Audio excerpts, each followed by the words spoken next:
চৌঠা নভেম্বর থেকে ভোটারদের বাড়ি বাড়ি যাচ্ছেন বিএলও, কিন্তু কোথাও কোথাও আবার অভিযোগও উঠছে, যেরকম বাড়ি বাড়ি না গিয়ে তৃণমূলে বুথ সভাপতির বাড়ির পাশে বসে এনুমারেশন ফর্ম বিলি করছেন বিএলও। এমনই অভিযোগ উঠেছে কালনার কল্যাণপুর পঞ্চায়েতের 172 নম্বর বুথ।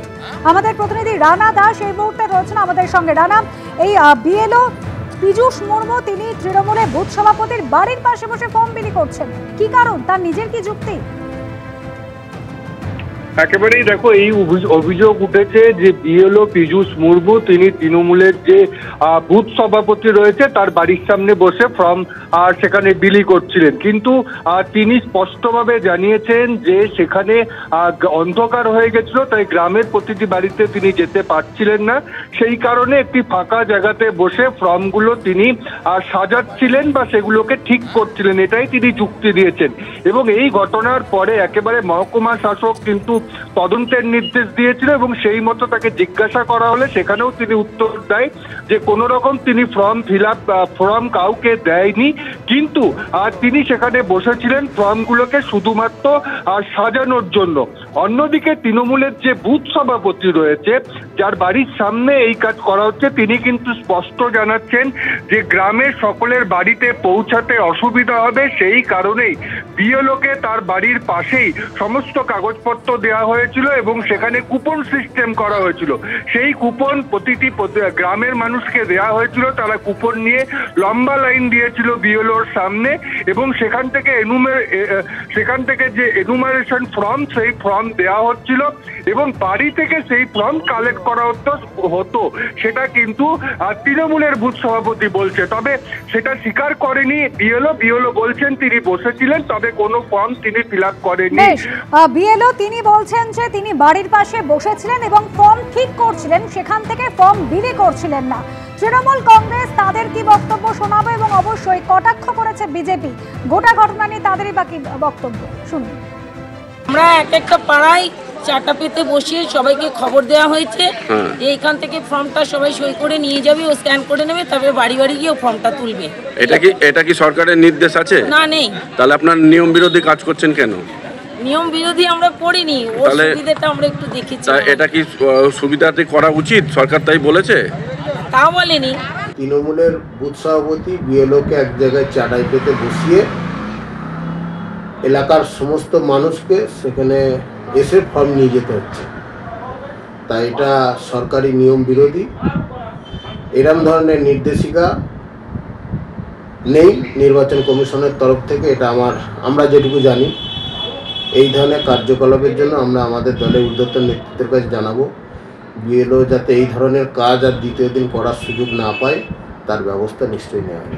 এবার কৃষ্ণনগরের ঘটনা, একই ব্যক্তি দুটি ভোটার কার্ড, তদন্তের দাবি তুলে কমিশনে অভিযোগ দায়ের করা হয়েছে।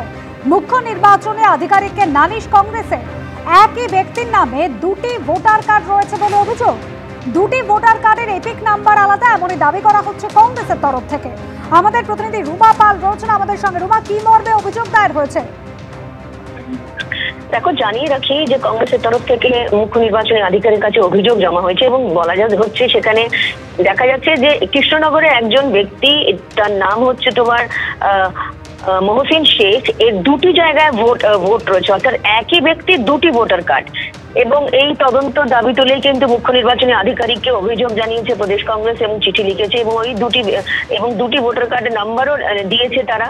এবং এই ঘটনায় তারা ক্ষোভ প্রকাশ করেছেন এবং বক্তব্য যে এই ধরনের যদি একই ব্যক্তির দুটি ভোটার কার্ড এরকম ভাবে পাওয়া যায় তাহলে এরকম অনেক ভোটার কার্ড রয়েছে, সেই বিষয়টা তদন্তের কথা বলা হয়েছে। এবং তার সঙ্গে সঙ্গে এটাও ঠিক যে তদন্ত করে দেখতে হবে যে এই ব্যক্তি কোথাকার এবং দুটি ভোটার কার্ড কেন।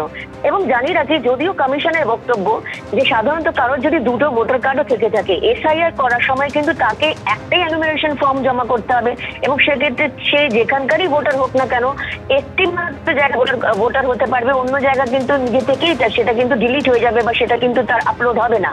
কিন্তু দেখা যাচ্ছে যে একজনের দুটি ভোটার কার্ড, এরকম অনেক খবর আসছে এবং অনেকগুলো অভিযোগ আসছে বলে সেই কারণে একদম প্রদেশ কংগ্রেসের তরফ থেকে মুখ্য নির্বাচনী আধিকারিকের কাছে চিঠি দেওয়া হয়েছে যে এই বিষয়ে তদন্ত করার জন্য। এবং একই ব্যক্তির দুটি ভোটার কার্ড পুরো তথ্য সহ কিন্তু মুখ্য নির্বাচনী আধিকারিকের কাছে তারা দিয়েছেন। ধন্যবাদ রুমা। তৃণমূল কংগ্রেসের কর্মী অথচ বিজেপির বিএলএ, তোলপাড় জগদ্দল। চাঞ্চল্যকর অভিযোগ জগদ্দলের আতপুরের 124 নম্বর বুথে। সেখানে বিজেপির বিএলএ হিসেবে মনোনীত হয়েছেন নিখিল দাস। অথচ নিখিল দাস কাজ করেছেন তৃণমূলের ক্যাম্প অফিসে। আগে বিজেপি করতাম, কয়েক বছর তৃণমূলের সঙ্গে যুক্ত। বিজেপি আমাকে বিএলএ মনোনীত করেছে সেটা জানি না, এমনই চাঞ্চল্যকর দাবি করছেন 124 নম্বর বুথের বিজেপির বিএলএ নিখিল দাস। জগদ্দলে আতপুরে 124 নম্বর বুথ, সেখানে বিজেপির বিএলএ আদতে তৃণমূল কংগ্রেসের কর্মী। বিজেপির বিএলএ হিসেবে মনোনীত হয়েছে নিখিল দাস।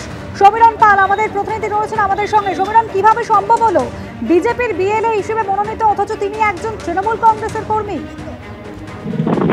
একেবারে ঘটনাটি ঘটেছে 21 নম্বর ওয়ার্ড ভাটপাড়া পুরসভার আতপুর এলাকার 124 নম্বর বুথে।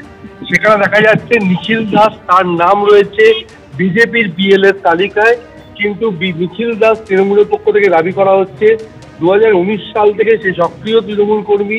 যেই সময় অর্জুন সিং তৃণমূল ছেড়ে বিজেপিতে চলে গেছিলেন, অশান্ত পরিস্থিতি তৈরি হয়েছিল ভাটপাড়া পুরসভা এলাকাতে, সেই সময় থেকে তিনি তৃণমূলের সঙ্গে রয়েছেন, কোনোভাবে তিনি বিজেপিতে যোগদান করেননি।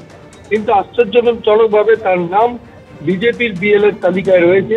বিজেপির পক্ষ থেকে দাবি করা হয়েছে যে সে বিজেপিরই কর্মী, তৃণমূল তাকে ভয় দেখিয়ে তাদের নিজেদের কর্মী বলে বোঝানোর চেষ্টা হচ্ছে।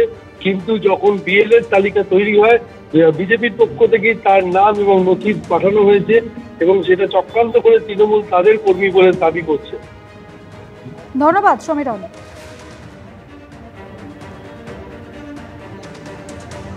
দেখুন, এটা ভয় খাওয়ানো খেলা শুরু হয়েছে। এসআইআর মানবো না, এসআইআর মানবো না। এবার এসআইআর কিন্তু মানছে, ক্যাম্প লাগাচ্ছে, আর বিএলএ 2 যে আমাদের পার্টি এজেন্টরা আছে তাদেরকে ভয় খাওয়াচ্ছে। যেহেতু লিস্টটা বেরিয়ে গেছে, ইলেকশন কমিশনকে আমরা আগ্রহ করেছিলাম যে বিএলএ 2 দের নামটা প্রকাশ্যে না আসাটাই ভালো হবে, কিন্তু নাম চলে এসেছে। এবার প্রত্যেকদিন ঘোরার ব্যাপার আছে, আজকে নাহলে কালকে জানতোই। তো এটা নিখিল দাস সঙ্গেও সেই ঘটনাটা ঘটেছে। নিখিল দাস নিজে থেকে নিজের ছবি দিয়েছে, নিজের ফর্মে সাইন করেছে যে আমি বিএলএ 2 হব। এখন ভয়ে সোমনাথ স্বামী চিনির ভাই সঞ্জয় শ্যাম পাশে বসিয়ে তাকে যে কথাটা বলাচ্ছে, সেও বলছে 100% আমি বলছি, নিজে ছবি দিয়েছে আর নিজে সাইন করেছে বিএলএ 2 কাজ আমি করব। ওর তারপরে জমা হয়েছে, ওর ছবিটা তো আমরা কোথা থেকে আনবো? তো বিএলএ 2 নাম ওনার দেওয়া হয়েছিল, নিজে থেকে উনি দিয়েছেন ছবি, নিজে থেকে সাইন করেছেন, তারপরে জমা হয়েছে। এখন তৃণমূল কংগ্রেসের চাপে, জগদ্দল বিধায়ক সোমনাথ স্বামী চিনির চাপে তার ভাই বসিয়ে এইসব করাচ্ছে। 10টা নাগাদ শুয়েছিলাম, শোয়ার থেকে উঠলাম, ওঠার পর একটা ফোন আসলো যে আপনি বিজেপির বেরোলো, আপনার কাছে কি একটা মুখার্জি বলে নাম বলে উনি এসছেন। বললাম না, তো আমার বাড়িতে কেউ আসে না। বলছে আপনি কি কোনো ফর্ম দিয়েছে? বলছে না, কোনো ফর্ম দেয় না। আমি বলছি না, কোনো ফর্ম দেয় না। তখন উনি বললো আমি কে বলছি আপনি বুঝতে পারছেন? আমি কি করে বুঝবো আপনি কে বলছেন? বললো ঠিক আছে, আচ্ছা ঠিক আছে। এই বলার পরেই ফোনটা উনি কেটে দিয়েছে। না না না, আমার সঙ্গে কোনো, আমি ওই বিজেপির ভেতরেও যাই না, কোনো মিটিং মিছিলও যাই না, কোথাও যাই না। আমি টিএমসি করছি 2019-এর পর থেকে, দাদার সঙ্গে আছি। মানে সেইটাই তো আমি ভাবছি, সেটাই তো আমি দাদাকে প্রশ্ন করছি আমার নামটা কি করে আসলো।